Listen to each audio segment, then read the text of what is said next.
Hey everyone, welcome to Logan's Mosh Pit. Glad to have you here. Do me a favor and please subscribe if you haven't already. Peter Gill once said, "History is an argument without end."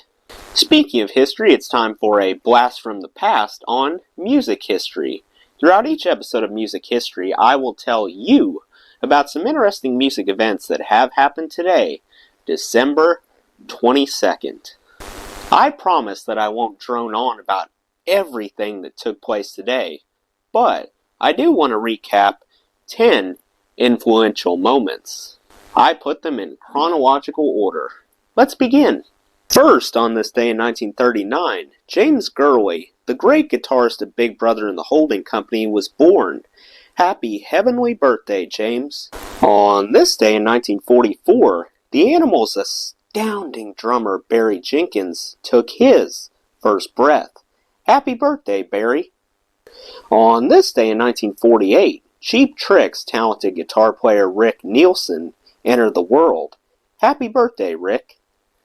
On this day in 1967, Richie Edwards, the marvelous guitarist for Manic Street Preachers, drew his first breath.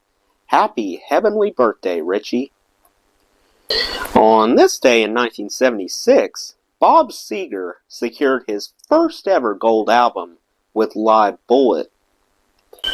On this day in 1978, following Keith Moon's demise, Kenny Jones, who was previously part of the Small Faces, stepped up to take his place as the new drummer for The Who. On this day in 1980, Stiff Records attempted to troll newly elected President Ronald Reagan by releasing an album titled The Wit and Wisdom of Ronald Reagan. It consisted of 40 minutes of complete silence. Shockingly, over 30,000 people went out to buy a copy. On this day in 2002, a member of The Clash, Joe Strummer, succumbed to a heart attack. He was only 50 years old. Rest in peace, Joe.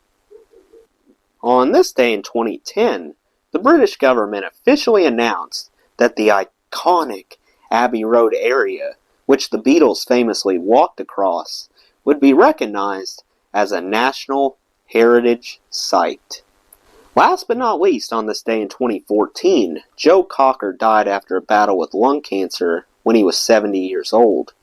He performed at the legendary 1969 Woodstock Festival.